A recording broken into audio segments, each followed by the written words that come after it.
Today I'm talking to Claire, and I am talking about my favourite subject, dogs. Claire is a friend of a guest who's been on previously, Bridget, and Claire is a dog trainer and a dog behaviour expert. As you can imagine, I enjoyed this podcast. I really liked it. If you're interested in finding out more about Claire, please check out the links in the description. And above all, if you're enjoying these, please like, comment, subscribe. Genuinely is appreciated. I hope you enjoy this episode. I love talking to Claire, and I'm looking forward to doing it again. Thank you.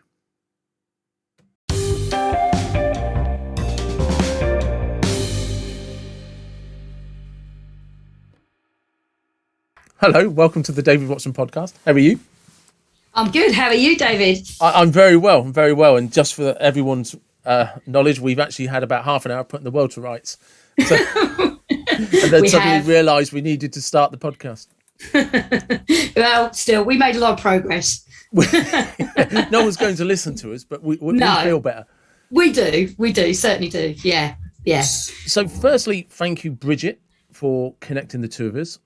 And you, I guess the thing is to start with your Claire, Muddy Muttley.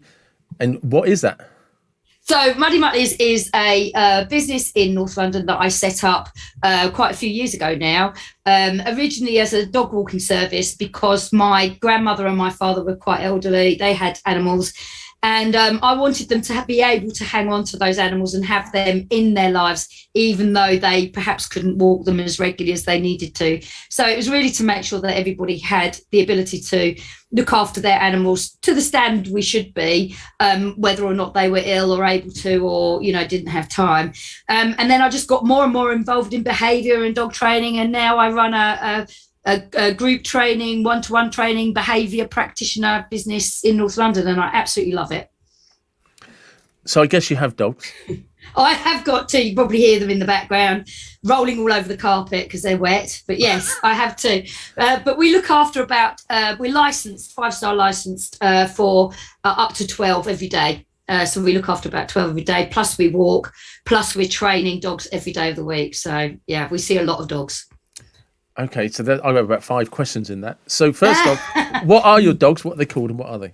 So I've got a fantastic cockapoo because I'm in North London. So he's half working cocker, half miniature poodle. His name's Muttley, as you could probably imagine. He's the one that's kissing me. No one can see it, but he's kissing me in the background. And then I've got a little cavapoo who I rehomed. She's called a cavapoo. So she's a Cavalier King Charles crossed with a poodle, miniature poodle. Feisty little madam she is, but she's wonderful, full of personality. So they're my two, but I work with millions of different types of breeds and dogs. Yeah. Just actually as a little side thing, because on one hand, I just want to check that I'm correct in this, because on one hand there is this kind of these breeds are fashionable. But am I correct in thinking that these crossbreeds were for practical reasons originally? There's a certain amount of practicality in originally. Originally, I mean, they're quite the poo crosses are quite recent, but the whole sort of idea behind them was that poodles don't tend to shed hair, so it was more for people that were allergic to dogs. But unfortunately, it's not quite the case. Some of them do shed hair, so it's not like. And what we've done with cockapoos in particular, is we've put two really quite interesting animals together. So you've got working cockers that can be so like need so much attention and brain work and stimulation, and poodles are intelligent as well. So we have to be a little bit careful about what lines we put together. But I've got no complaints. I love mine. So yeah, because I remember something a long time ago before I'd ever seen crossbreeding that one, I don't think people realise that large poodles are actually a French gun dog. Traditionally, a very, very good gun dog, and also, they were also a really good choice of dog for people that are allergic to dogs. The traditional poodle, because it didn't shed its hair. Yeah, absolutely. So white poodles are French, brown poodles are from Germany, and black poodles are from Russia. I did not know that. There you go. That's brilliant. I don't even know how I know that, but that that is perfect because obviously, as I was chatting away there, I thought I knew about poodles. Turns out I don't. Hey. Well, I might be wrong. I might have just made that up, but I don't think so. So yeah, but no, they were cut so that they could move easily through the water. Ah. So that's how they were groomed. But they're very intelligent. Oh yeah, I knew they were very, very intelligent and very athletic. Yeah. Very Yes. athletic as well. Yeah. So you mentioned during the introduction that you're a 5-star license. We are. What does that mean? So it means that we've been vetted by the local council. We've had to apply by certain guidelines that are set out by DEFRA. It means we have to have a certain level of education. We're all canine first aiders as well as human first aiders. We have got multiple kind of policies and procedures in place. And yeah, we have to have a certain amount of space for the amount of dogs that we're licensed to have. So my home has been handed over to the dogs, and yeah, that's how we roll. So it's not the dogs don't live with you. You now live with the dogs. Well, yeah, pretty much. It's their home. Yes, absolutely. Yeah, and they are our alarm clock. Oh, you don't yeah. need an alarm clock. Yeah, yeah. And am I right in saying you're licensed? Did you say licensed for 12? Yeah, up to 12. Yes. Up to 12. Yes. It's a lot of dogs. Yeah, no, that is. Yeah. And it all depends on what personalities you have. You can have 3 and it's really hard work, or you can have 12 and not know you've got them. Yeah. So it's a management. You've got to be watching their body language, how they're interacting. They've all got different personalities. So it really helps to be a trainer and a behaviour practitioner on top of that. It's really That can useful. probably help me. We can have a conversation about probably one of my biggest pet hates. So I have a Staffordshire Bull Terrier called Molly. Oh. She's about 10 now, and I got her when she was 8 because sadly during the lockdown, or just before the very first lockdown, her owner died, and so I took her on, and she's absolutely fantastic. She completely changed my life, in so many ways I don't even begin to be able to tell how great it is to have her. But one of the things that really frustrated me, especially in the early days, is she was known to be a reactive dog. Okay. Right. So I learned like you do. It took me a while, and it was actually someone else that pointed out what she was reacting to. Okay. But obviously, like lots of people, I started watching TikTok, watching YouTube, watching Instagram, like what are all the dog trainers saying? And one of the things I discovered very quickly, that an easy way to calm down her reactions was to step in front of her so that I bridged between her and the dog. Yeah. Right. And I learned from somebody, from several dog trainers just watching them, is that actually what you need to tell the dog is that you can control the situation. And you don't do it by talking to the dog, you do it by showing the dog. I.e., you stay where you are and I'll step in front of you. And that dog has to come around me to get to you. But what really pissed me off is the amount of people that would say, but my dog's friendly. Yeah, but mine's not. Yeah, quite. I know. Yeah, You know what I mean? we And get it's that a lot. Yeah, people let their dogs off. And it's this idea that dogs like each other. And that's not how it works at all. No, it certainly isn't any more than we like each other. I mean, one thing to say is that we're all reactive, because if we're not reacting, we're dead. Yes, exactly. That. Yeah. But what a friend, sorry, I'll just to finish that thing, I didn't mean to cut you off, is what a guy that I could never understand why Molly and his dog never had a problem, other than they didn't bother with each other. And then because of that, Molly, me more than Molly, we'd occasionally bump into him when he was with other dogs, and that seemed to be fine. And then one day another dog came along and Molly kicked off. And I was just like, I don't understand what that's about. When I next seen him, he said, that dog likes to dominate other dogs. He said, right. And he was the one that noticed. Molly was happy with dogs that ignored her, basically. But if a dog tried to dominate her, she would just instantly retaliate. No standoff. No, she was like, let's do this then. She would go from minding my own business to, I will fight you right now. And all that dog was trying to do is assert a dominance with body behaviour. And as soon as they displayed that to Molly, she just went for them. And yet when a dog just like, oh, whatever, Yeah. if she was ignored, she was fine. Now, Yeah. I don't know her history, so I don't know what caused that or why. But it Could just be personality. yeah, I do think that's kind of Yeah. where I ended up thinking. You just And a don't lot like of it, do you? a lot of staffies will prefer human company to other dogs. Oh, she's like Velcro. Yeah, but if you think about how dogs communicate, dogs will sniff the ground, they'll turn their head away, they'll blink, they'll give multiple indications to other dogs. Look, I'm not interested. I don't want to have a conversation with you. But there are dogs out there that are rude, and they don't pick up on those signals, and they're very bad at reading the body language, and they'll just barge in there, and it will upset dogs that are trying to communicate. Look, I'm an introvert. I'm not feeling it today. I'd rather not converse. So just like us, there are good communicators and there are not so good communicators. Although I would say that dogs are, on the whole, incredibly good communicators. But it depends on how much opportunity they've had to be a dog, socialize in a good way with other dogs when they're younger as well. So some dogs just don't get it. They'll barge in and not pick up on the cues, and then it can go a bit wrong. But dominance is an interesting thing, because that can change. That can be a really fluid trait. It's not so much a personality type, but it's a fluid thing. Any dog could be dominant over a certain resource or in a certain situation. So yeah, it's an interesting subject.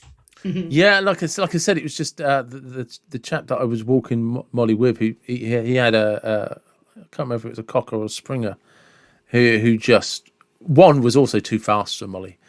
She's just a little bit of muscly staffy, and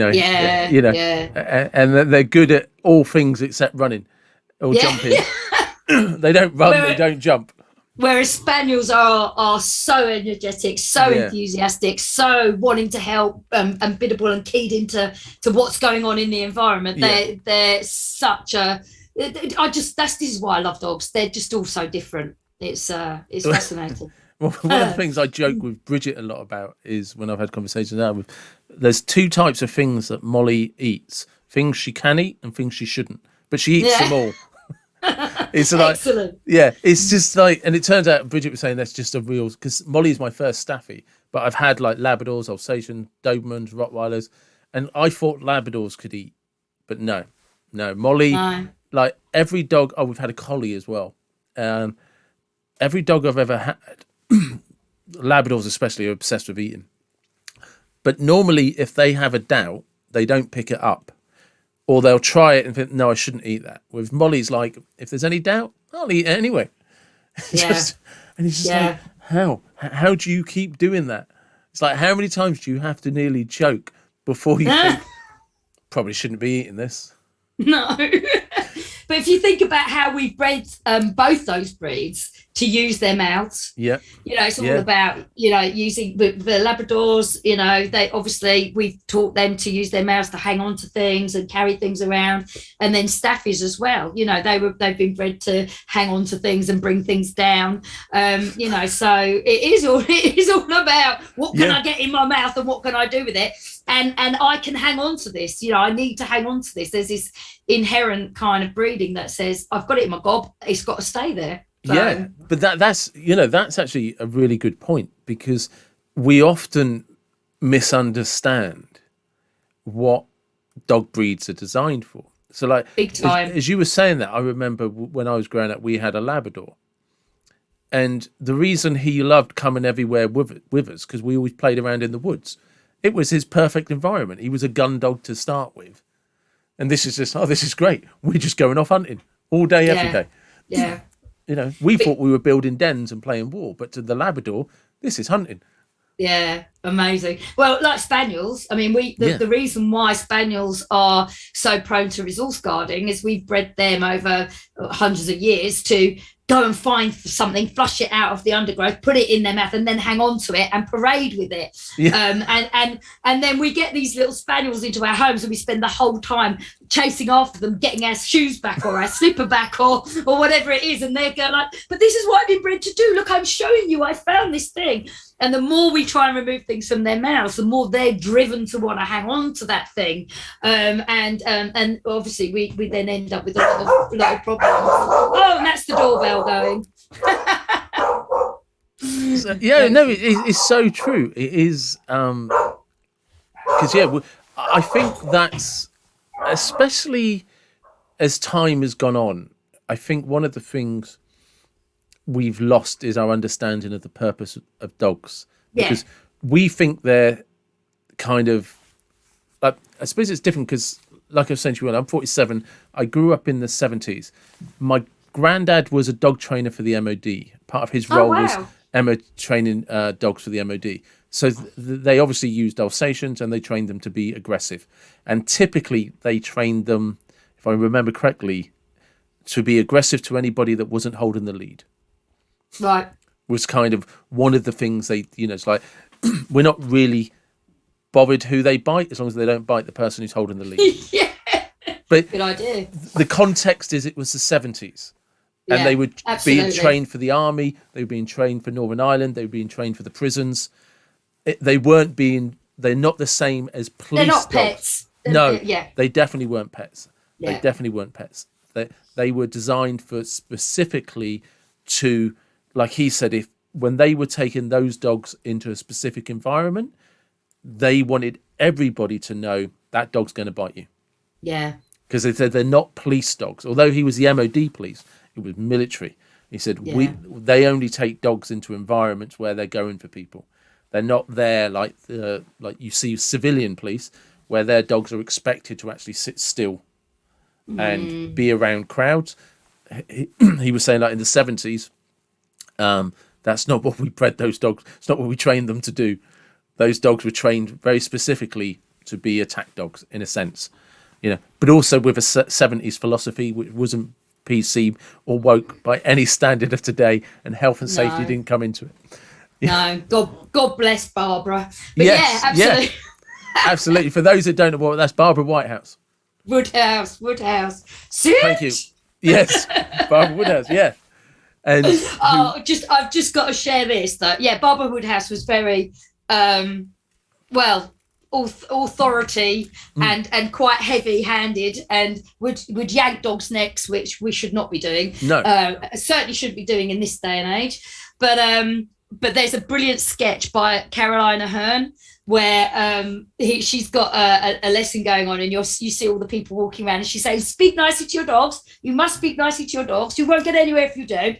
And then the camera pans in, and she goes, right, some of you have done amazingly. And next week, I might even let you bring your dogs. And it's brilliant. I love it. It's one of my favourites. No, but that's so true. It is and also I grew up around Labrador Retrievers, because my dad was into shooting and stuff. Do you know what I mean? Into like, so they were all like proper Labrador Retriever gun dogs and stuff. I live in the middle of the countryside. Everybody, do you know what I mean? All the farmers, they all had either working collies or some form of Spaniel Retriever or Labrador Retriever. Yeah. All walked on the left because you carried the gun on the right. Yeah, exactly that. All of these, and they could sit there through all sorts of things, and then everything going off, and then hear a little rustle and be gone. Yeah. Yeah. So those dogs were very, very specific, and it was a very kind of specific period of time. And one of the things, like, especially as I'm talking to you and conversations I've had with Bridget, I'm aware of how the ownership of dogs has changed. It's so much different from when I was younger. But people don't understand, those dogs haven't changed. Yeah, well, absolutely. This is it. Apart from they've got less and less of a role and less of a job. Yes. And interesting, I've got a very good friend who is really into sort of conformation of dogs and gait and pure breeds. Her mum was a show judge. And, I was talking to her the other day, and, so many of these dogs, the pure breeds, have got so many problems that we've bred into them because we bred them to do a certain job. They're not doing those jobs anymore. Yeah. Should we not be now breeding them and mixing them and not being quite so purist so that these dogs have healthier, happier lives? So if you look at a Dachshund, the Dachshund's been bred for certain traits that allow them to go down into a badger hole and then be able to reverse back out. But that has caused problems to their joints and their conformation and actually their personalities, because they're the most aggressive dogs going. Why are we still pure breeding these dogs when the jobs don't exist? Yeah, that's true. Because this is something that I don't think people generally understand. There's going to be exceptions to the rules, but most dogs were bred for a job. Exactly. They were all really bred for a job, even if it was just sitting on your lap looking cute, looking like a baby. Yeah. It's true, like a pug. Pugs were bred to look like a baby. This is it. And it's people don't kind of appreciate. I didn't know that. Yeah, it's true. And now they can't breathe. So what are we doing? Their skulls are too short and their brains get all trapped at the back, and they've got all the roof of their mouth is all collected in their throat. So that noise they make is actually because they're struggling to breathe. Why are we doing this now? We know better. We know better now. It's true. We do, because it's like I get really pissed off when like when people say, like, because I have somebody who owns a pug, and I didn't know that about pugs. I knew they kind of had breathing problems, but I thought it was the odd pug. And they had this pug, and it's a lovely dog. They're a lovely couple, and they're like, oh yeah, no, there's an operation you can have to correct that. It's like, what? It's so mainstream that there's just a standard operation. Yeah, well, that means we're doing something wrong. Absolutely, we are. And French bulldogs, they're being bred as a really great little family pet, but they are really struggling because very often children will play with them like they're a little toy. There's lots of spinal issues with them, and again, we just shouldn't be putting the animals through what we put them through. No. It's just a minefield, really. It is because we had concerns about this back in Barbara's day, and nobody listened then. No, but then did Barbara realise that every time we were yanking on the dog's neck and putting a choke chain on, that we were putting pressure on the trachea and the esophagus and the vagus nerve and the thyroid gland and the lymph nodes? And no, but the only thing I'll say kind of in her defence is one of the things with all of these things is she was trying to get things through to the owners as much as the dog. Yes, true. Do you know what I mean? And it's a bit like the shock collars that they use in the States and things like that. And people get horrified about them. It's just like, you're not supposed to be electrocuting the dog. It's supposed to be a last resort for a problem dog or something like that. You're not supposed to repeatedly do it that the dog gets nervous. No. You're supposed to have a plan in place where you learn how to handle your dog. Yeah. And this is supposed to be an aid that you use to snap that dog out of its behaviour. It should actually be to protect the dog's life or human life if you need to take that extreme step. Exactly. But it's supposed to just be a distraction tool, not something you keep repeating because the dog doesn't understand what you want it to do. And do you know what? There are much better ways of distracting a dog. Oh, of course there is. But it's understanding, like, people don't understand that first and foremost, you're the problem, not your dog. Yeah, well, it's a lack of understanding, isn't it? It is. Yeah. And it's a lack of understanding as to what the function of the behaviour is for the dog. Because the dog doesn't, they always say behaviour, the rat is always right. The dog is always right. The dog is only doing what the dog is trying to do to change its internal or external environment. So the dog's never wrong. It's just we don't happen to agree with what the dog's doing, or we haven't set the environment up so that the dog can do an appropriate behaviour to Yeah. get what it needs out of life. And it's this way that we humanize our dogs. I mean, Oh, I'm guilty of that, you know, but I'm always aware of I try to be aware of the body language. Yeah. There's a thin line, though, between giving the dog the human traits, and then not appreciating what a sentient being the dog is.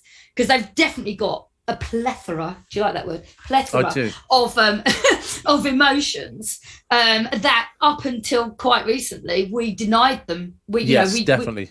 You know, that we said they couldn't possibly have those emotions. But I mean, people like Greg Burns have gone a long way to kind of scientifically prove that dogs do have these emotions and their brain does function. I don't know if you've heard of Greg Burns, have you? No. Right. Greg Burns trained dogs to be able to get into an MRI scanner awake, so that he could take functional MRIs of the brains of the dogs working while they did certain experiments with people that they knew or people that they didn't know, producing treats, giving them little signals and stuff like that. So he could really work out whether or not the brain was functioning in an emotional capacity in the same way as ours does.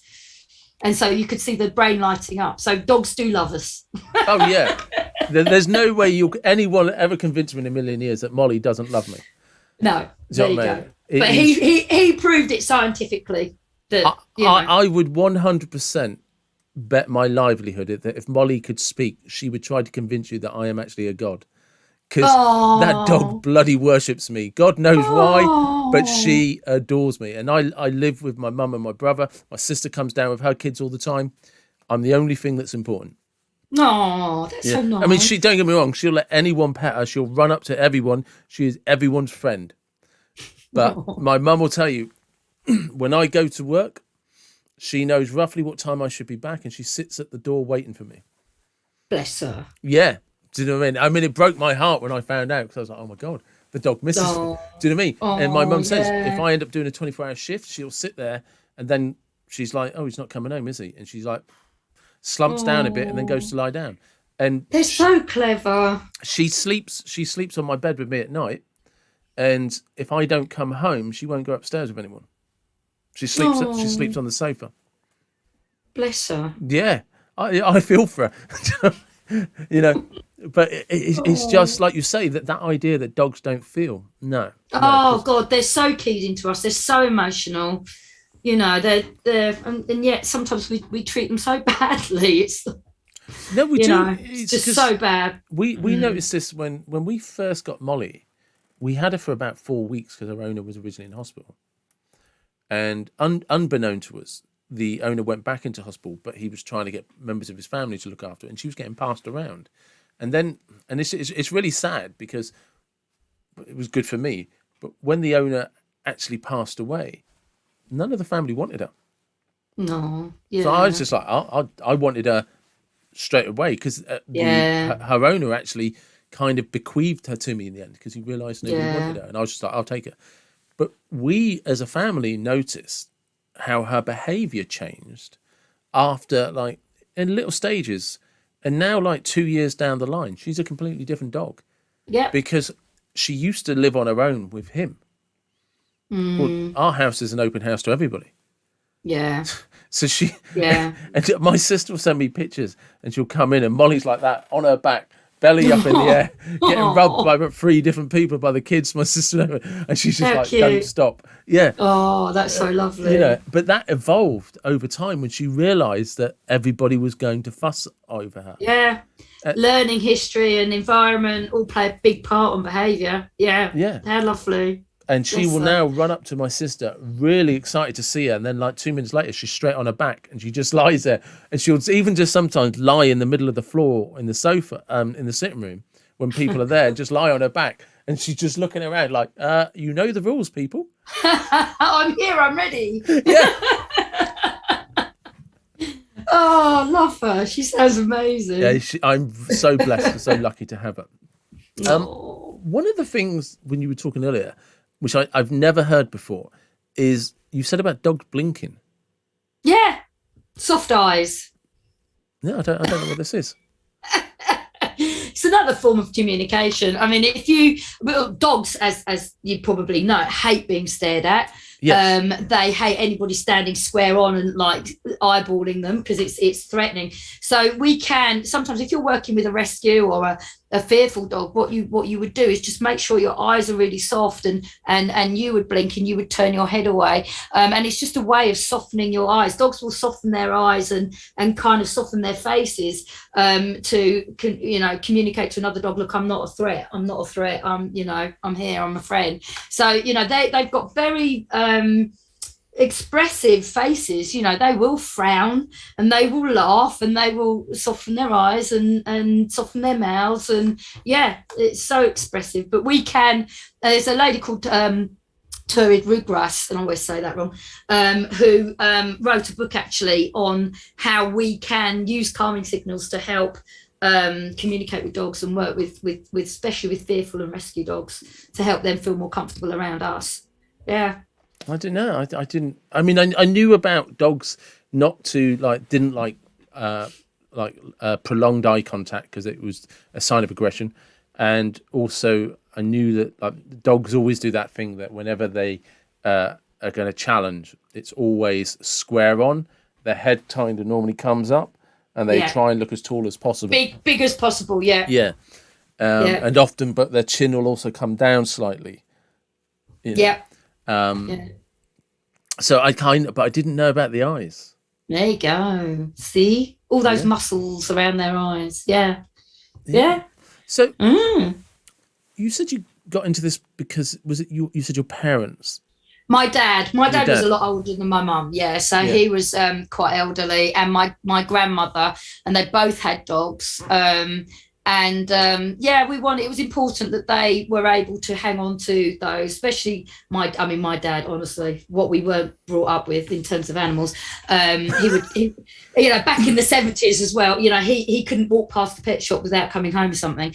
And my mum was a biology teacher, so she had things like hissing cockroaches and African snails and all sorts.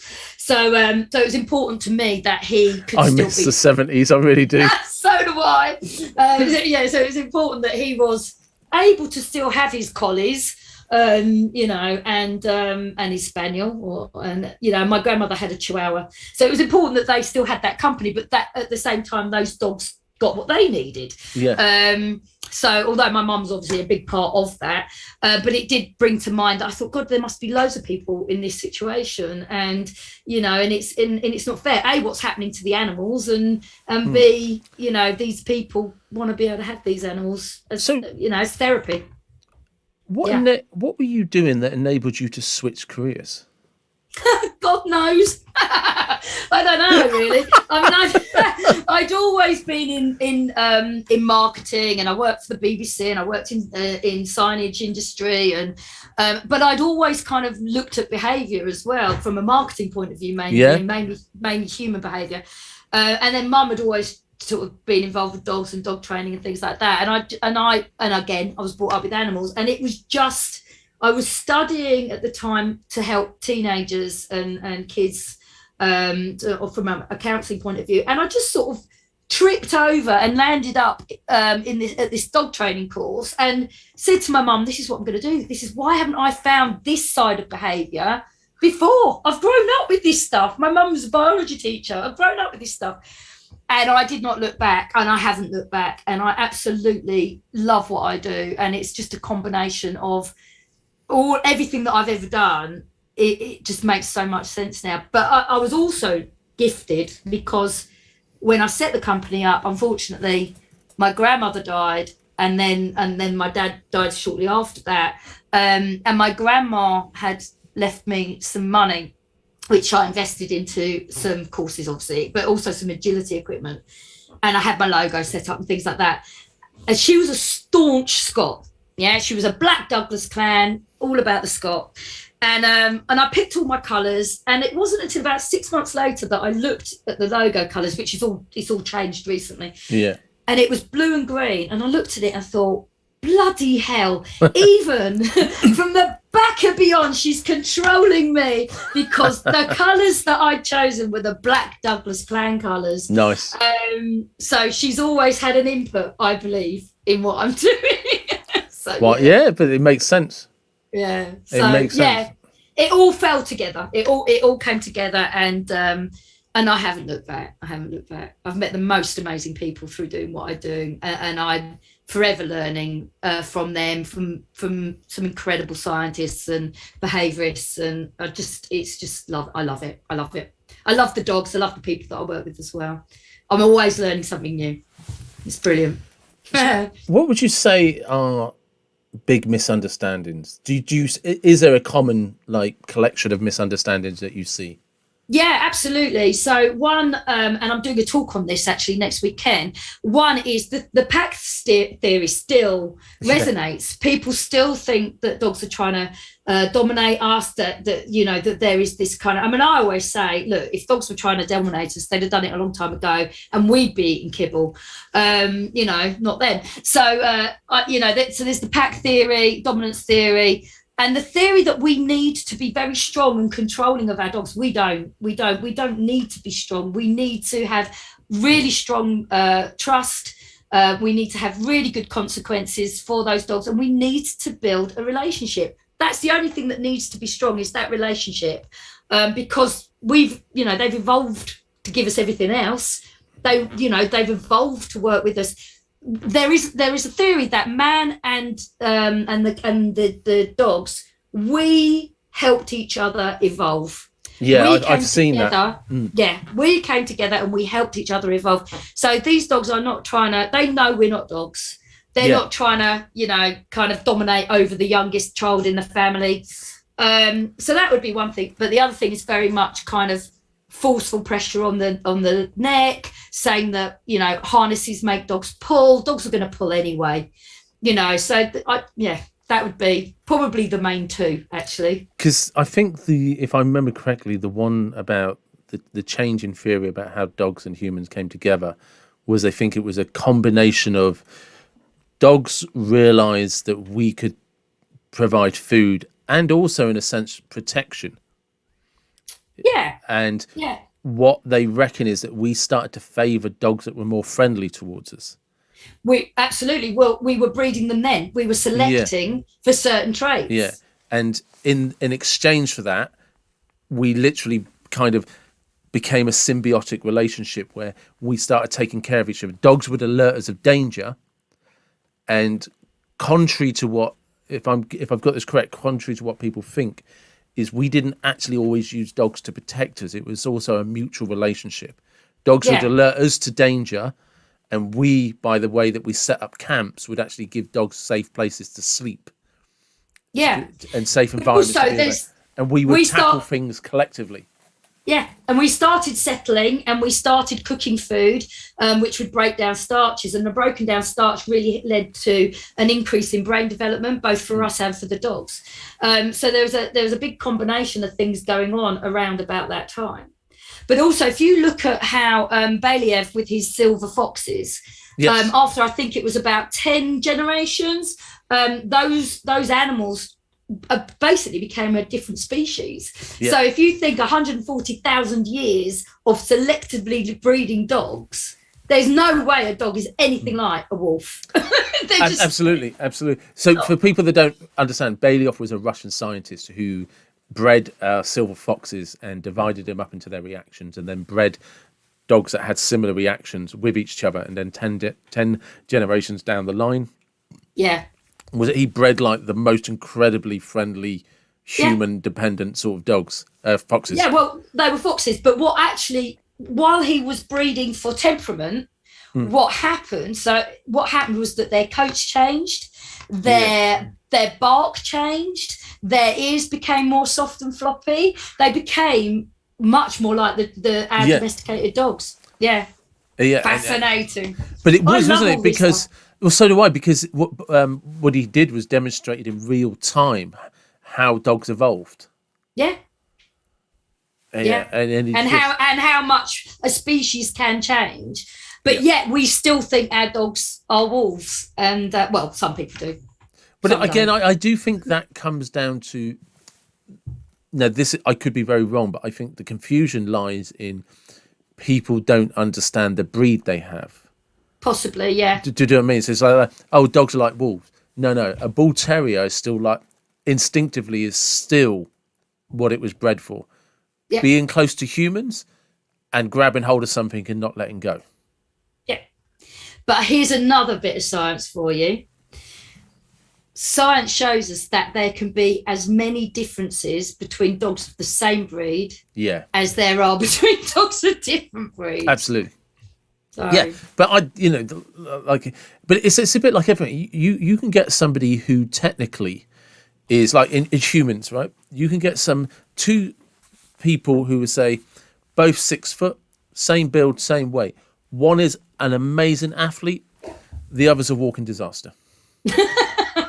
Yeah, there's always that propensity there, isn't there? They have, and they've shown this over the years now. There's been enough studies of Siamese twins because, like, as close as it's humanly possible to get to humans to be the same, identical Siamese twins identical twins, not Siamese twins, and identical twins, same upbringing, same background, same experiences, completely different people.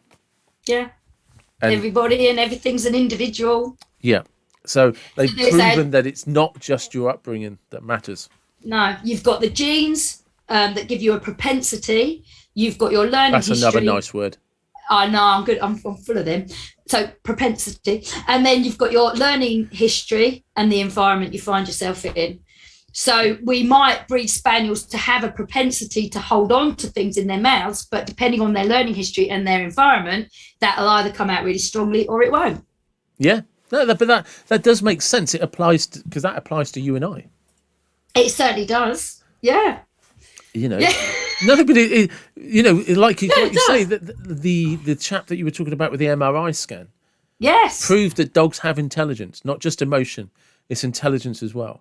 And that just because we that dog's intelligent because it's a gun dog, it likes to do these things. Yeah, but if you're not taking it through the woods and through the bushes using that intelligence is going to adapt to something else. But here's another way of looking at it. How do you measure intelligence?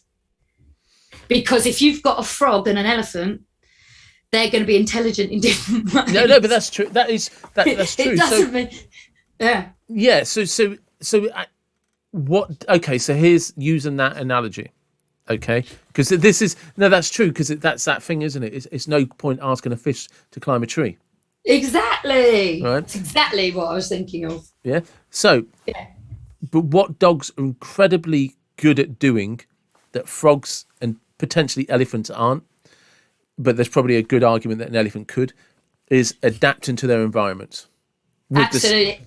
With the skills, their instincts, their skill sets. So the instincts and the skill sets they already have that are part of a strong character trait that might be attributed to that breed is incredibly adaptive in a new environment. And towards other species as well. So some animals won't create relationships with other species as easily as a dog will, for example, or an elephant. But that,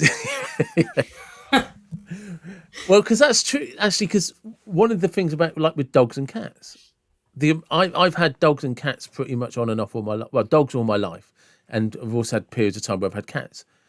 The way that dogs recognise the cat, but will instantly treat another cat like I must kill you with every ounce of strength I have in my life.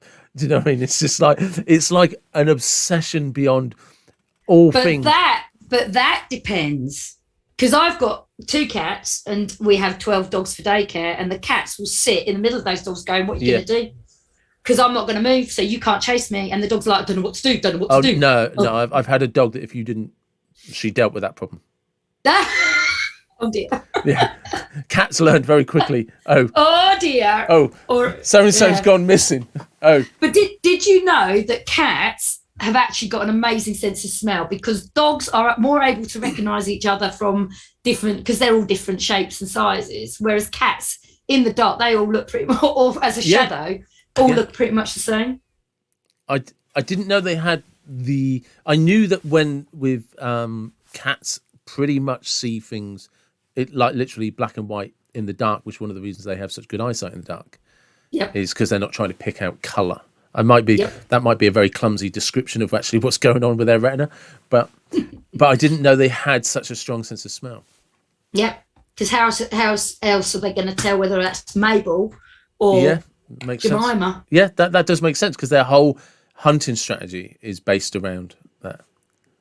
Yeah, that does. Well, interestingly, I learned from Bridget in the last podcast that dogs breathe alternatively in each. Yeah, they can use different nostrils at different times. Yeah, and the little things on the side of their noses, which I can't remember the name for, they're breathing out and sucking in at the same time.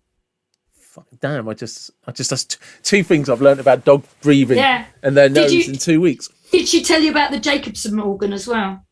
No. No. So that's where they can sort of like take the molecules up and they can literally taste the smell as well.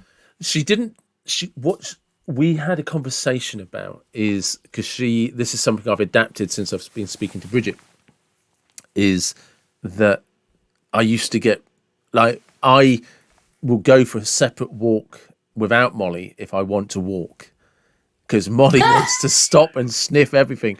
And I'd be like, come on, get up the field. And then I'd let her go. And she would sometimes just have her nose in something. And I'd be like, for crying out loud, it's 5:10 in the morning. I'm trying to get round this field so you can have a shit and I can get to work. All right? That's why we're up here. And so Bridget was saying no. She was explaining that because they 10 minutes of smelling is an hour's walk. Yep, this is exactly. I was completely educated by Bridget on this in the last podcast, and that they smell things differently up different parts of their nose. She didn't mention about the molecules, but she mentioned about when it's the reason when it's is worse. That sounds terrible. I promise I don't begrudge my dog her walk. No, okay. I know. Right, but she said that because when it's been raining, is because the scents are stronger. Because it's in the water molecules, so they can smell it even more intensely. When it's warm, those molecules are more free to flood out. They will take up more space and they will move around a lot more. Yeah. When it's cold, they're much more concentrated. So there's a smaller area of those molecules. But scent molecules move in the same way as water does. So it'll be absorbed by certain surfaces, but it will bounce off others, just as water does. Yeah. So scent molecules move very much like a liquid. Yeah. Yeah, and Bridget was explaining that when that scent gets into that water droplet, it can be incredibly concentrated. Yeah, which is why they can taste it in their Jacobson organ. They're like, yeah. So now, like, the walks with Molly in the morning take a little bit longer. Yeah, you're a bit more chilled out about it. Yeah, I am. I'm much more relaxed. But like I said, I also now when I'm going to walk, I often walk myself because I just want the exercise, sort of getting the 10,000 steps in type of thing. And I don't take her with me because of that reason. Because I used to take her with me to just for the exercise. Yeah. But I did used to notice she was getting dragged around a bit. So have you ever done Canicross? We have lots of people that come to Canicross with me with their staffies. No, because Bridget has mentioned, because she does it, doesn't she? Yeah. Yeah. No, because Molly, she's not a big walker. Because because I live right on the edge of Salisbury Plain. Oh, right. So when I first got Molly, I thought this is going to be great. We're going to go out for all day walks. And I was walking, I took her out. It must have been around the third or fourth time I'd taken her over to the plains. There's this particular area I can drive to in about 10 minutes. And literally you can walk for a few miles and not cross anything or anyone. Except Molly very quickly was like, mate, she just led down. We were like about 2 miles from the car and she just led down. And so I was just like, right. And she just like literally flat out, legs behind her, big smile on her face. Yeah, she just like, and I said, just like, she just led down in the shade. I'm done now, Dad. Yep, that was it. And I was just like, yeah, you're not a walker, are you? You know, you know, she loves a walk, but she's not into a marathon. Stamina's not a thing. No, not unless it comes to eating. But I have a relatively big garden, so she loves nothing more than doesn't have to be the summer as such, but the sun is out. There's a particular paving slab that she likes in the sun next to. I have an outdoor area where I do my gym workouts, and there's a paving slab next to that. And she lies and watches you. No, no, no, no, no. Funnily enough, no. Once the sun comes up, she will just sit there. Just sits there, and she just closes her eyes. And sometimes she just seems to be looking into the mist or whatever. I don't know. But the sun is out, and she will sit there for hours Lucky girl. and just sunbathe. And you just like, I've never seen a dog so content. Aww. And of course, last year was the second summer, and she just like, as soon as the sun's out, she's just there. And nice. You sort of like, I'm not sure about this because I don't want to just leave her outside. I mean, the garden's enclosed, so it's not like, but she never tries to get out. She'll just sit there.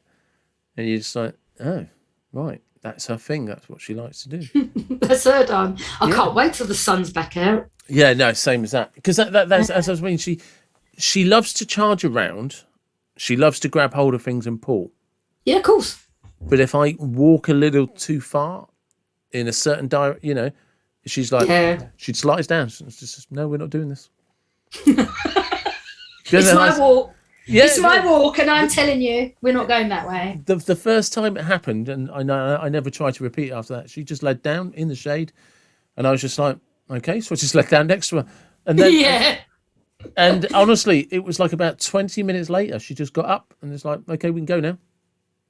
I was like, okay, that'll do me, and we then, but the only thing I was a bit worried about is just like, okay, we're actually only like, because she like kind of basically stopped, and I hadn't made any attempt to turn round. I was still going in one direction, so it's just like, I wonder if she realises she's got just as far to get back. Oh, bless her. But that's like any new relationship, you've got to work these things out. Absolutely. It is a journey, not a destination. Yeah, definitely. Fantastic. Something else I wanted to ask you about, and I'm just conscious of time, is what do people do well? What do dog owners do well? Oh, well, obviously the ones that come and see me with their dogs are doing everything well. Yeah. Because it's just great to be the standard. Yes. It's great to go and see a professional trainer and learn about your dog and learn about their personality through the eyes of that trainer, and to learn how to, use positive reinforcement and care for those dogs. I think what people do really well is they love their dogs, or by and large, people adore their dogs and they want the best for their dogs. And I think, it's for people like me to make sure that they are equipped with the right information to be able to make the right decisions for those animals based on the right science and the right stuff. So, for example, nutrition is a big thing for me. So I think, everybody with dogs have dogs for the right reason. And I think it's really up to all of us in the profession to make sure that they are fully equipped to get the most out of that relationship and to really understand that relationship. So you said nutrition. Where do you stand on nutrition then? Because I see different trainers advocating different things these days. There's the raw meat diet, and then there's the, people like, no, vegetables are good. Yeah, no, I think they need a good balance of different types of protein. The most important things for dogs are good quality protein and a variety, because they get different things from different parts of the animal's body. Then, they do need a certain amount of fiber, but really the next important thing is really, really good fat. So really good protein for growth and repair, really, really good fat for energy. They do not need carbohydrate, and they make their own vitamin C. We want to be making sure that the types of protein and the quality of protein our dogs get are enough to meet their nutritional requirements. And I think if you're feeding raw, there are plenty of really good complete raw food. Sometimes when we go down the raw route, we don't know enough as pet owners to get that right, and that's nobody's fault. It's it's complicated. And the other thing is a freshly cooked diet. So there are theories out there that once we start cooking proteins, it's more nutritionally available to the dog. And they need a little bit of fibre as well. So there's nothing wrong with having some nice vegetables in there, a bit of broccoli and a bit of sweet potato and peas and things like that. When it comes to dry food, we have to be really careful. A lot of the grain-free foods are being replaced with legume or rather pea proteins, which have been linked to heart problems in dogs. And with dry food, it is so processed and so, by the time, the dog's eating it, there isn't very much protein that is nutritionally available for the dog. That is a very, very brief summary of so much information. There's some. It is, because interesting. When I first got Molly, I just carried on the dry food that the previous owner had been given her, and I noticed she drank an awful lot of water. Yeah, because it only gives them 10% of their daily allocation requirement of water, whereas raw and wet foods will give them something like 70 to 80% of the water that they need in a day. And of course, the other thing is I noticed as well, if you just get a glass of water and drop a load of dry food into it, it absorbs Doesn't all the water. absorb. Yeah, exactly. And it's just like, right, well then you must be doing that to her. And that's why she's always so thirsty. Yeah, and then cold pressed food is much less harmful in inverted commas, in that way. But I'm doing a natural health pet summit. I've got Vince the vet coming to talk about nutrition. He's amazing next Saturday. But also the other people that people should look at and read their books is Linda P. Case, amazing nutritionist, and Connor Brady. Again, he's brilliant. He's got a fantastic book. I think it's just called Feeding Dogs. But I would urge everybody to look at those books and those resources because it's fascinating. Okay, well, what I'll do is I'll make sure I'll email you afterwards just to get the description, obviously to Muddy Muttley. Also, quickly, because you have a YouTube channel. I do. Muddy Muttley's on YouTube. And I'll make sure the link for that is in the description as well. And I'll get the link for Linda Case and Connor Brady. Yeah. Excellent. Last one. Well, not necessarily the last one. The two of us haven't shut up since we started. I know. Excellent. Because another thing that is my pet peeve is what I describe as people buying the wrong dogs. Like the amount of conversations I've had with people, because people say, "Oh, you've always had dogs," and the one that everyone wants is a husky, and I'm like, "I know." Have you ever owned a dog before? No. For crying out loud, don't get a husky. Don't get a Malamute. Don't get a husky. Just stay well away from them. It's just like, so this isn't going to be the most articulate way of saying it, but what would you say is a good starter dog?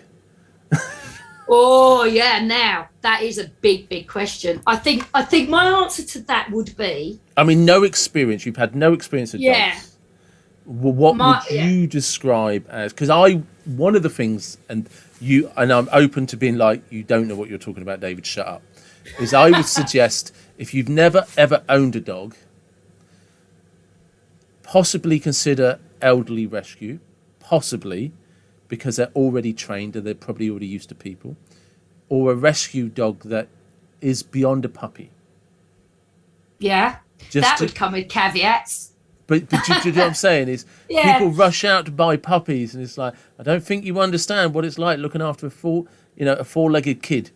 The reason I've got my little girl is because the lady who took her on, after much thought, much planning, did everything right, just couldn't cope. It was like puppy blues. Yeah.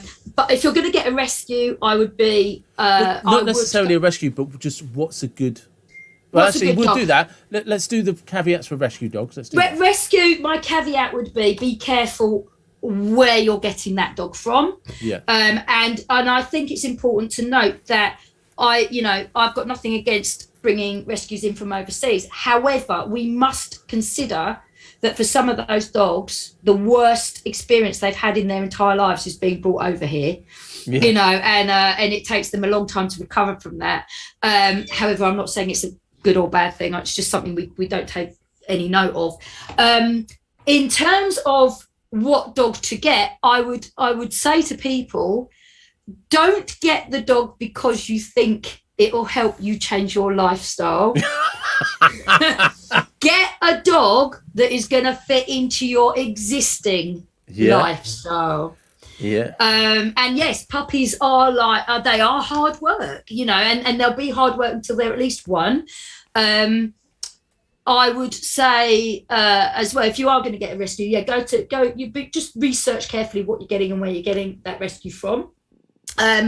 But you can do a little quiz on Kennel Club that will tell you what breed your lifestyle and your home environment is good for, and most of the time it will come up with a Bichon Frise. And I'm not saying that is where you should go, but Kennel Club is a good resource. I'm basically aiming this at people, like, if your idea of life, and I'm not judging, but I certainly am judging, is if you like to Netflix binge or binge TV and not do much and eat takeaways, don't get a Spaniel. Please, you got to understand the dog that will suit that requirement. Big time. Absolutely, 100%. Yeah. And also, if you've got children, think carefully. Think very carefully. The amount of things that can go wrong is, I'm here to support people. But that's it. There's that misconception that dogs like kids. And kids like dogs. Yeah. Lots of kids don't really like dogs. Yeah. Yeah. And I've had plenty of dogs that don't like kids. Absolutely, and there's often very good reasons for that, but it all needs careful management and understanding from the dog's point of view of how your environment can create behaviours in that dog. Absolutely. Now, my last question, and I've started asking this of everyone because it's really random. So, if you could go to any place, any time, anywhere, anywhen, what music would you be listening to? Where would you be, and what would you be driving? Oh my God. So I've got a Discovery, which I love. So I'd be driving that. I would be going to... Well, just where would you be? Yeah. Where would I be? I'd be in the middle of a jungle surrounded by incredible animals, and apart from snakes, wouldn't have snakes there. No snakes. And what would I be listening to? I'd be listening to really lively music, maybe I don't know, something really funky that I could sing to, do a bit of car karaoke and dancing to. Does that help? That's brilliant. That's absolutely perfect, and that's a perfect place to end. Thank you. Brilliant. Thank you, David. It's been a pleasure.